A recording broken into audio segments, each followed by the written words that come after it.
you can start to diffuse the energy that's happening between the two of you. Here's the trick. How do I keep my relationship going when there is so much drama for me that I can barely care for myself? What do I provide when I am out of gas? Yeah, that's a tough one. I think a lot of us are out of gas these days, right? There's just so much going on in the field. And when I say the field, I mean the energetic field of the collective. So everybody knows this, right? Even if you're not so far along in your spiritual journey, you know that there is a lot of energy around, let's say, the political environment right now. My show is not about politics, but I do know that there is a lot of thought constructs that come with these ideas of political parties. And I think everything that's been happening comes from a couple of different places. But I just want to use it as an example that we feel this chaos. We feel it in our nervous system. Sometimes we're not that aware of how it's impacting our nervous system, but we're just feeling like chaotic. We're just feeling like, I'm just being really pulled. I'm feeling more anxiety. I'm feeling stressed. I'm feeling like I'm short with my relationships, with my loved ones, with my friends. And so that as a collective is obviously happening. Now for you, it sounds like your relationship is also creating a lot of drama for you. What comes to mind is sitting that person down and saying, look, here's where I'm at. My heart's heavy. I got shit everywhere. And I feel like drama is happening between you and I. And right now, that is the last thing I need. I need support. Can we just agree that when the drama gets high, and whatever it is, if it's that you're feeling like you're fighting with one another, or you get that like trigger from that person that you love, but that is there for the triggers, that you say, when we feel those triggers, can we just pause, look at each other in each other's eyes, take a deep breath, and just focus in on our hearts? I know it's hard when you're in the heat of the moment, but if you ask each other to take that one action of just pausing, making the eye contact, they're the windows to the soul. So you're saying, I want to talk to your soul. And you take a deep breath.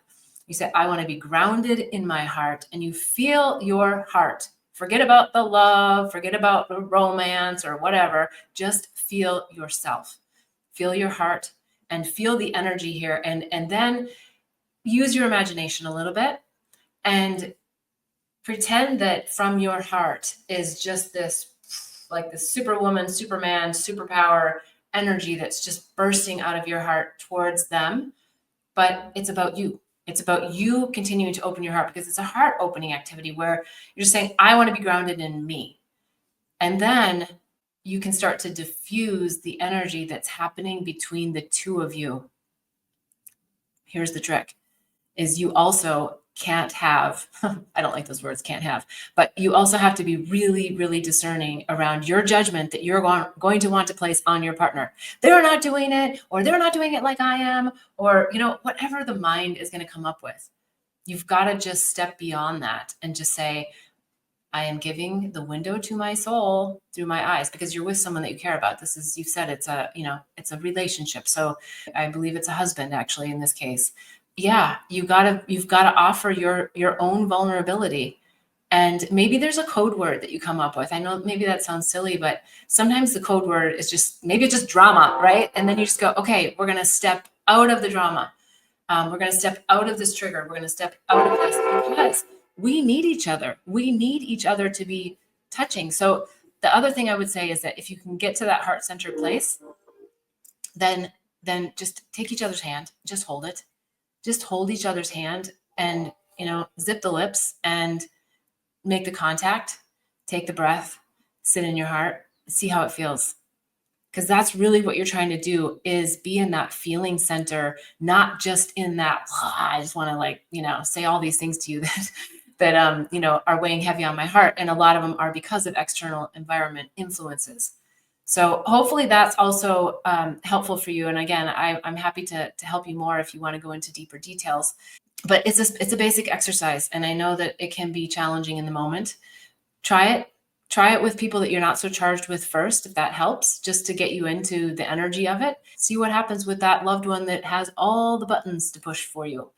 And you're going to get through it. I think that this is the beauty of the chaos of this time right now, is that we are on, and it doesn't have to be about speed, but we're on fast forward for breaking through the minutia of what's out there and what's within us. So let's just look at it very positively, that this is a great time to work through and bust through a lot of energy that has been weighing heavily on us as humanity for a long time. And each week, I so love that you tune in. You tune in live, you ask great questions, you tune in my studio audience, you tune in on replay. So I so appreciate you. Please go to bethbell.me. There's so many resources there. You can ask questions on bethbell.me/question. You can do the state of the heart assessment, find out where your heart is. Is it blocked? Is it broken? Is it healing? Is it whole? And some tips and tools that can help you with that. And you can always sign up for a one-on-one session. I'm happy to go deeper with you. Or if you want to jump in and do more of the executive spiritual advising, it's a monthly program. I'm there for you to help you break through and to bridge what you're doing in your everyday life that is important to the world, but also what's important to your soul, what's important to your soul's plan and your soul's contract. And are you leveraging your relationships in your workplace?